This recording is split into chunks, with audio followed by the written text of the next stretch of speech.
Hello guys, welcome to our Wix Studio series. Today we're going to learn how to filter your Workspace site list. This is perfect for those who have multiple sites and would like to quickly and conveniently find a certain one. Here's how you can do it. On your Workspace, go to Sites on the left. Here, you can look for specific websites using the search bar or the filter tool. If you know the name of the website you want to access, you can type it here on the search bar to pull it up.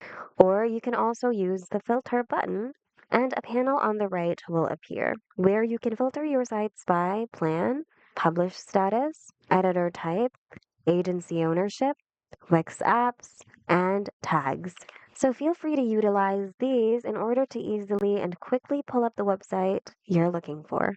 And that's it for today, guys. Hope this video was helpful. If it was, hit the like button and consider subscribing for more Wix tutorials.